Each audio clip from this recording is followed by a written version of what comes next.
Hello and welcome to another BuildASoil YouTube FAQ video.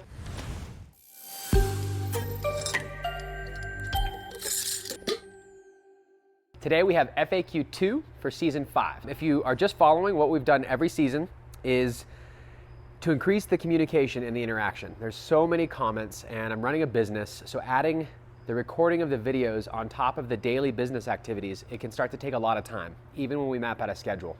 So what we do is we take a lot of the questions from the videos and we turn them into an FAQ video so that if I answer a question, it makes a benefit to all those that watch and we can spread the information. So if you've got a friend that's asking you lots of questions, send them to our FAQ videos and we're just gonna keep doing them and it's gonna keep expanding. The way we work it is I get them printed out from Dean, even though he's in Nicaragua right now. He's just emailing me over to one of the employees and say, give this to Jeremy. Then I unfold it and I read them candidly so we can get a real answer from me, and if I don't know, I'll tell you that as well. Let's get started. FAQ 2, Season 5. Jason says, I've got a question. I'm using a dehumidifier. Totally the opposite of what I do because we're in a really dry climate, but I'll do my best. I'm wondering if it would be a good idea to use the water to water my plants. I mean, the air is being filtered before it becomes water. What are your thoughts? Okay, yeah, this is totally fine. So a couple considerations. Dehumidifier is basically extracting the water from the air. And so as far as I'm concerned, that's basically distilled water, which is a very clean water source.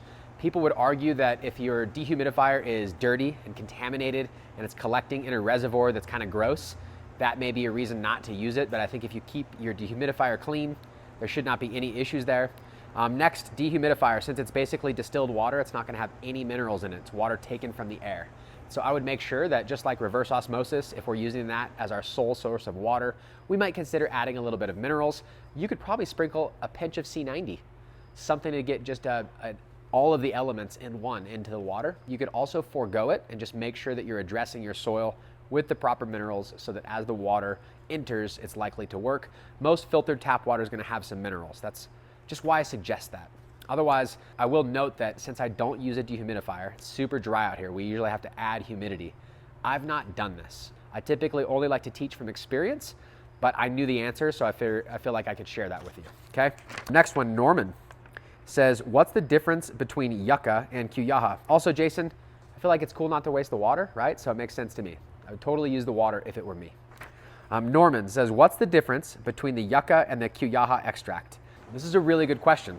We've also offered soap nut in the past, which is another way to get saponin. Alfalfa has saponin, and I think the basic understanding is that saponin is a chemical that plants make, so it's natural, and it's really good for our peat moss soil recipes. So no matter which you use, soap nut extract, Yucca extract, QUILLAJA, they just differ in a few little things that I'll explain, but you should know that there's hundreds, or at least over 100 varieties of saponin, where the chemical structure is saponin but might be slightly different. And so I believe that in nature there's benefit to diversity. However, really what we're after is affordable saponin. Yucca works really well. QUILLAJA works really well. The Yucca is kind of goopy, and so I really did like the QUILLAJA as far as making it easier as a dry powder. We're not shipping the liquid, you add your own liquid, and so therefore you can get a higher saponin percentage with less shipping weight. But Yucca is grown in the Americas, right, where the QUILLAJA is like a South American tree. What's cool about the tree is they're able to just cut the branches off, so it's renewable, and then they basically just boil it to get the saponin off, and then they dry it. And from there, you basically have what is our Q20, which the next batch is coming in at 40%, which is pretty cool. It's just depending on how nature works that year, what the trees are doing.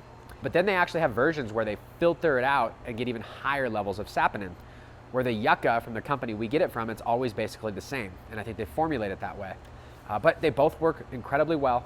And I'd say when I first stumbled across wetting agents to use in the soil, it was one of the biggest game changers for me, because in living soil, watering is how you access all the nutrients. Having something that can evenly moisten your potting soil mix from side to side, top to bottom, and also provide some benefits. If you look up saponins, there's a lot of white paper research on the plant growth promoting capabilities, some of the disease preventing capabilities. So there's probably something else at play with these saponins besides just being a good wetting agent.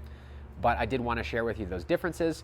Other times I hear people, they really like that the QUILLAJA is often used as a foaming agent in food. So we know that it is very like food grade and safe, where the Yucca comes less refined, I still think it's killer. I love the Yucca, I love the QUILLAJA, I love the soap nuts. Do whatever works best for you.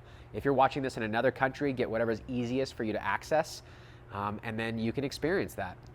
Aloe has some saponins, but when we're trying to add for a cost-effective nature as a product, I would just go based on what makes the most sense for your budget based on the application rate, and I think you're gonna be good with all of them. The way BuildASoil does it is if we find something, we wanna find the best. And I think the QUILLAJA is the best, but I also don't have a highly differentiated reason to say that you're gonna do worse with one or the other. It's just in our pursuit of excellence, if it's a 0.5% better, we're gonna go that route if possible. And so to me, that's the difference maker, is in that pursuit of excellence. And I think a lot of our customers are in the same path. A lot of our customers have soap nut, they have the Yucca, they have the QUILLAJA. They'll mix them together, they'll use them individually. And over a decade, when they last a long time, you can kind of accumulate all these cool ingredients to try. But if I was stuck and can only pick one, I would choose the easiest for myself to get, and I'd be happy with it. So percentage, if you're out there on the market and you see someone selling you a liquid QUILLAJA with a low percentage, you're basically shipping water and paying more for that versus ours that are a high percentage dry powder. The other thing is QUILLAJA is hot right now. I'd like to think it's because of BuildASoil, but not really. The whole world is on it for animal vaccines. They've bought the next 2 to 3 years of all the scaled production for these facilities that can produce it. So the price has gone through the roof, which makes it not quite as good for right now until the prices settle. But here's the reason I'm sharing that with you is not due to pricing, but when something is high in demand, it is ripe for the picking for fraudulent people to ship them from other countries, tell you that it's this one thing, and hope that you cannot determine it. We've imported sources of QUILLAJA from many different regions, hoping that we could find something before that 2-year mark of availability. We get very little access. We only get set aside a certain amount because we've been buying it for years, where other people have no access. So we wanted it, and we'd get these samples, and they were crap in comparison. Don't even have to send it to the lab. Just put it in water and see how much foam it makes. And if it works well, then send it to the lab, and there's been a lot of disingenuine products try to be marketed to us as a premium QUILLAJA. So just buyer beware. Make sure you're getting it from a trusted source. We have COAs on everything that we get, and that's part of what makes it good. Also, that Yucca from Thermex, it's a great company. They've been around forever, so I really trust it. So hopefully that helps. Man, that was longer than I thought, but I really want to get into it. Next question, Costa, like the glasses, right? I have made it a practice to top and transplant on the same day. My theory is that the plant is best able to put energy into new roots when I've removed some leaves. Also, there would be a minor setback at transplant, so why not get both out of the way at once rather than have the two shock periods comments. I think that you should do this in whatever method works best for you. Meaning, if I'm really looking to bush out a plant and it's not directly from seed where I'm looking to observe its structure for the first time and see what it gives me, I'll clone it using the FIM method, the FEM method, where you barely, you go in and you remove like just a little tiny bit of plant material. Then you don't get much shock and you still get the topping action. Other times, like in my most recent video, I was like, yo, these are getting too big. I want to remove plant material and I want to slow them down. So I'll top a whole top branch. I think both are safe and both don't shock them very much if the plant is growing healthily. I feel like it's pretty natural in nature for an animal to eat apart, for something to happen, and the plants grow through it. So choose what's best for you. If you're okay with a little bit of shock period, meaning like you're gonna do it all at once, that's totally fine. I don't notice much shock at transplant. I feel like they take off and are relieved when I transplant. I don't know what transplant shock really is, other than when people go buy a dying, like root-bound, nutrient-fed, dripped-on plant from Home Depot that's been hit with the hose once or twice a day. You go give it some good food. It's almost like when you're starving and you eat like a chocolate bar, it makes you sick. It's like too rich, too much at once. The other thing is you're transferring from wildly different environments. So when you have a good environment and it's literally living in it and you're just transplanting to more soil, explosive growth should happen right away, no shock. And when you're topping, I don't see very little shock. What I see is if I'm topping 6 inches of plant, I'm removing all of that biomass and it's gonna take time to replace it. If it replaces it in areas that are more suitable for my setup, I'm happy with that. But if I don't want to slow it down at all, I don't want to remove any plant material, I will certainly bend, and I will super crop, bend, and you got to get the difference. When you top and remove 6 inches, all the hormones are going to the new tops. When you bend the top 6 inches below the other ones, all the hormones go to the top, plus you have the extra plant material without removing it. Sometimes the shape is not as ideal, and so removing it is better, but these are just clear choices on what you'd ideally have a preference for in your setup. If you don't know, any of it will work just fine. As you do this for longer, you're gonna have a goal in mind of, hey, I'd like to slow these down, or I don't wanna slow them down, but I want them to be bushier. Do whatever is best for you, and certain genetics react differently. Some genetics love being bent and pinched. Other ones, like, they don't react very well. And so I think that whenever you're doing something on a new genetic, it's important to kind of troubleshoot first, like bend a little bit, don't go crazy. Some plants are just rubbery and some are brittle. And I think both can have good nutrition and act differently based on their genetics. And I think that's why we see some plants better for fiber, some are better for oil production, and that's going to create differences in how they structure themselves. So think about that. Otherwise, I don't think there's really a wrong answer, but it was a really good question, and I bet you a lot of our viewers were having the same question, so I'm really glad that you asked it, so thank you. Okay, good one. Next one, Ruby. A few days ago, I was at my favorite dispensary, and they got a new batch of 1 gram jars of wax, according to the label, and they had my boyfriend's favorite strain, so I got him 6 grams. Yeah, that's a good one. I love it. All right, this is already a good story, okay? Because it's a strain that we don't see often in our area. Anyhow, I got home, I lined them up on his desk so he'd see them after work. Well, he opened all of them. He thought I was pranking him because each jar was different color from almost golden translucent to almost jet black and in between. Did I get scammed or is that normal? Also, they're all rock hard like shatter, which we don't really enjoy. I don't think you got scammed, but I think you got taken advantage of. Meaning, I don't even know if that dispensary knew it was in the jars or if they bought them from someone else, produced them in-house, just sold them. But to have the same strain and the same jar for the same price that you're buying be represented completely differently, that is unacceptable in my opinion. I mean, that would never happen when I'm making it for myself, but certainly if I'm spending hard-earned money and I'm trying to discern between quality, I would expect them to be identical. If you're paying 50, 100 bucks for some rosin that's like fresh frozen and like all the latest stuff and they look different, I'd be very upset. Now, there's a difference in when I make something, if it's sat around at a certain temperature slightly longer than another jar that was maybe in a different area. And so you could have maybe one more crumbly, one more like that is, you know what I'm saying? If you like hash, there's different textures, but it shouldn't change from black to gold and all of them being shattery. And when they're calling it wax, I mean, there's just a number of red flags here and I would be alarmed. Typically, the darker colors are gonna be from processing different plants. So it's totally possible that they had one big run of this genetic and some of them were tops and lowers and some of it was over-processed and under, and I guess it could legitimately be all the same strain. But the lack of quality control to offer you something at the same price and just totally different levels of quality would have me very upset. And I would take a picture, I would bring it back to them and I'd say, look inform them. Maybe they didn't know. Start off with that. Maybe it's not malice. And see if they know. They may go, oh my God, we had no idea, and hook it up fat. If they get defensive, you could say, listen, I'm not trying to be upset with you. I'm just trying to understand if this is the level of quality that I can expect when I come here.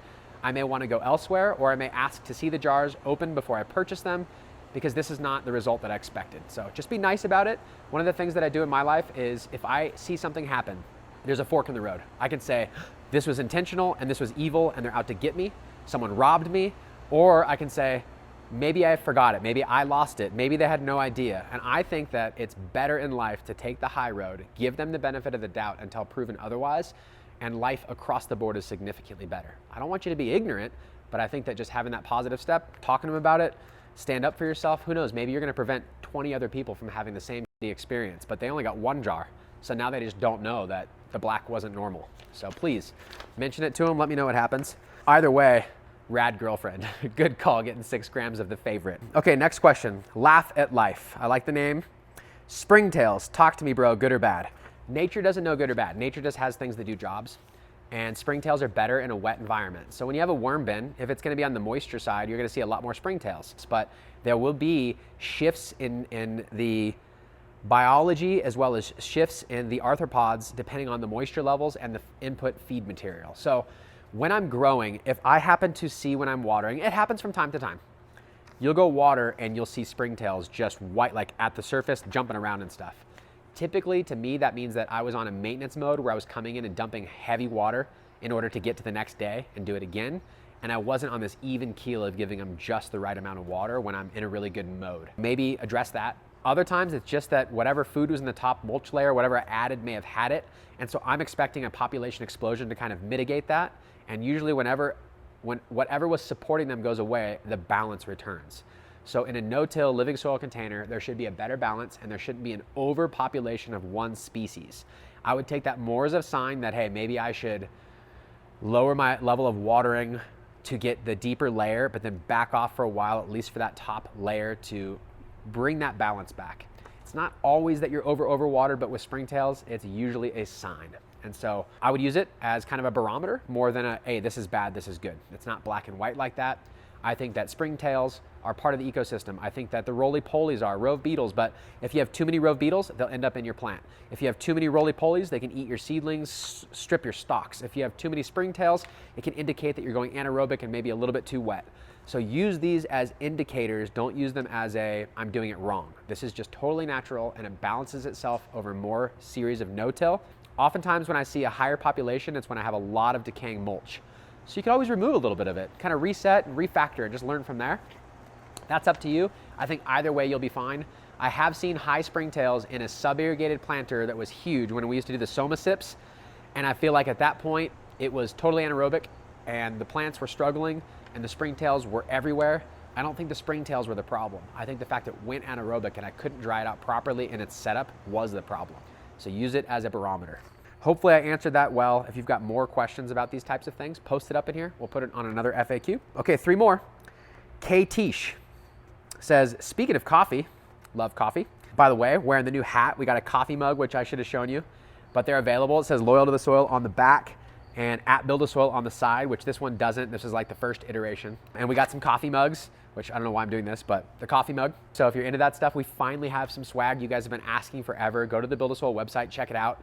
Other cool thing is, like, I've had people order the shirts from Australia, Canada, all over. Since it's a fulfilled item that's made just for you, we can actually go outside the US. So check that out. I think that's really, really cool.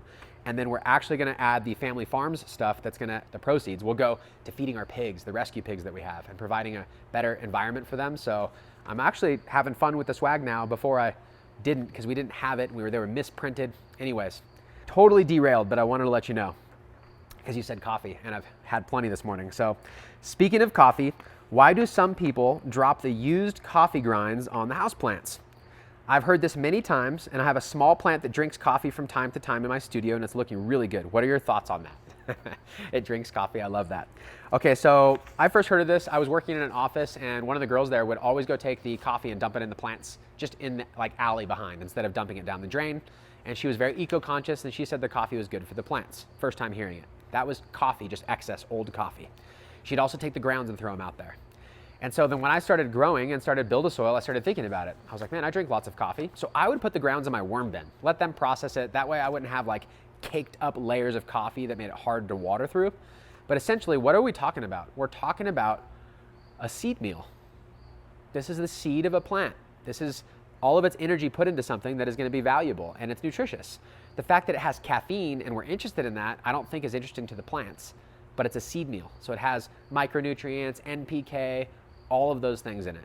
And so when you grind it up and feed it, I think it'd be great. The fact that we use it after we've ran the hot water through it and removed the caffeine just makes it valuable for me first, then the plants second. Otherwise, you could just buy coffee, grind it up, and feed it to your plants. I'm sure it'd be fine.